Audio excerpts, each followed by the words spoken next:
This situation that happened at the Usher concert is a perfect example of what we've been talking about all week. When a person has a certain mindset and their mind is made up about something, they don't have the skills to get what they want. And when they don't get what they want, they get an attitude. What this woman did was a real crackhead move. So, I ain't smoke crack. That shit ain't funny. It's not about you, Crack Nisha. Get out of here. This is about a woman who got an opportunity of a lifetime at an Usher concert with the arena full of women. Usher chose her to bring on stage. A global superstar. This man is one of the biggest performers in the world. Gave her the moment most women would have loved to experience. But instead of enjoying the moment right in front of her, she wasn't satisfied. It shows you how someone can have something in front of them and still want more. But then later she came out and tried to explain herself why she had a bad attitude and why she reacted the way she did. So I went there to see Chris Brown perform. So why would I turn that down? If the opportunity presents itself, why not take it? People are allowed to have a certain experience and it not always go how everybody else see fit. Boy, I tell you. And no one is picking and choosing who you can see, because I knew that it was a concert for both. I know both their music. So it was fine. That's why I bought the tickets. But I'm telling you, I'm more of a Chris fan than I am Usher. Same way somebody can be more of a Usher fan than Chris. How does it make it any different? What? See, right there, she's showing you she doesn't understand what's going on. It's not about who you are a fan. You got chose to go up on this damn stage. Okay, girl, you don't understand that? That's a special moment. And if you would have had the right attitude, maybe Chris Brown might have hooked you up later. What? And it's not just celebrities. This is the same thing when you hear them talking about they don't want a certain type of man. You date 9 to 5 men? I don't date men who have to clock in and out. Oh. I got needs. Who treats you better, right? A 9 to 5 scammer or a dealer? 9 to 5, they be they be cheap.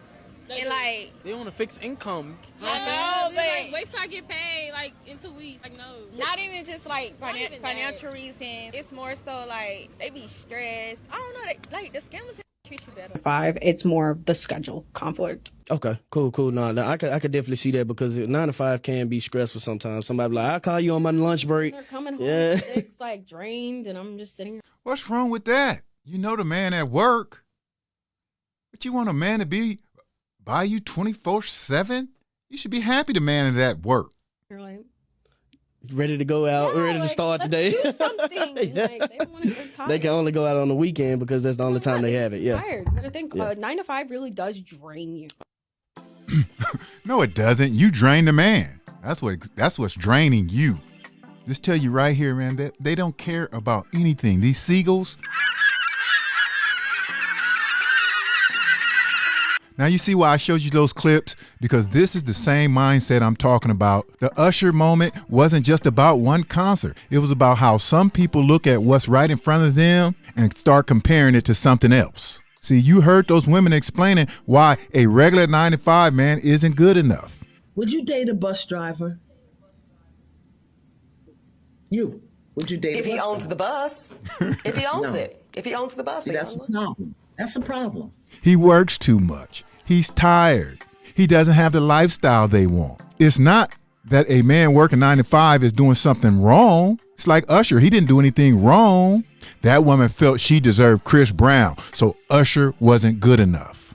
And this is why I feel for a lot of regular dudes out here who are competing with unrealistic standards. Look what happened with that regular working man whose wife went to a Chris Brown concert. Take you down here. Here's the rest of your shit. A woman was kicked out of her home by her husband after spending more than $20,000 to perform on stage with Chris Brown. Think she could get on stage with Chris Brown? Take you down, huh? Take you down here. You think it's sweet? You think you get on stage with Chris Brown? Will come get you. And of course, not all women, but a lot of modern women just flat out don't care if they don't get what they want. They will have a bad attitude.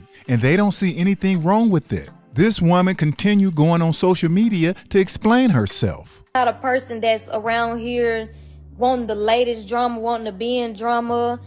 You've never seen me post a fight. You've never seen me post on social media about me being in tour with anybody.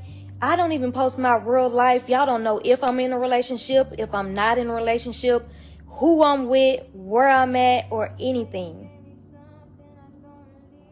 And this has been blown way out of proportion. It was never supposed to be this big. I got on stage with Usher. And you had a bad attitude. I got on stage with Usher in front of thousands of people, whether if it was me wanting to just have the experience or just me to be seen, or how do y'all know that once I got up there, I didn't feel uncomfortable or whatever? Like, it's just so much to it. This is pure ego. You can hear her. Usher, one of the biggest superstars in the world, isn't good enough. Just like a 9-to-5 brother isn't good enough for these women today. What? She's not understanding you could still want Chris Brown, but just have a good time in the moment. Enjoy the moment. Don't ruin everything. Stop having this attitude. And I'm glad there are other women who understand this. I think that she's missing the point. When you get pulled up on stage, by the way, at his concerts, many of the women who are there, go dressed up, hoping to be tapped on the shoulder, like, do you want to go up on stage? I know this because I was one of those women. But I look at going up on that stage, like, you become part of the performance, just like the musicians who are up there and the backup dancers. So you know, because there's tons of videos online of him doing this, so you know what it is. He's not there to do the robot beat. No, but he's there to give you a little undulation and a little bit of that and some sweat, but it's all in good fun. So I feel like if you know going to both those men's concerts, that's what's going to happen, and you don't have the personality for that, I think you should just say, you know what, I'm just going to sit this one out, because you don't want to go and ruin the rhythm of the show. And I think that's what he saw. I'm very glad as an Usher fan that he saw that she was uncomfortable, and then he was like, okay. And he didn't push it, because if he had pushed it, then it would, to me, that would be very uncomfortable, and he'd probably lose me as a fan. But again, if you're gonna go up there, the fans, as well as the person who's performing, is like, help me, we're doing a show here, and I pulled you up, so let's have fun. I'd rather someone do too much than like do one of these like, oh, please don't look at me, don't touch me. They want it all. And when they have something right there, it's the stability. And Usher, you got to let's clap for Usher, because he knew right then, let me not keep going, because even how she came back later on and said, how do people know I wasn't comfortable? Even Crack Nisha know that was some bullshit. What? I said, you know that was some bullshit. And I'm who? Not you, that woman that was on the stage. And I'm a baser. See, they call me a baser. So, nigga, I ain't smoked crack. That shit ain't funny. Nigga, I ain't smoked crack in 5 years.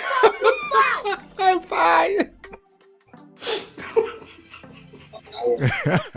All right, y'all. That's it for this video. Until the next one, the truth will set you free.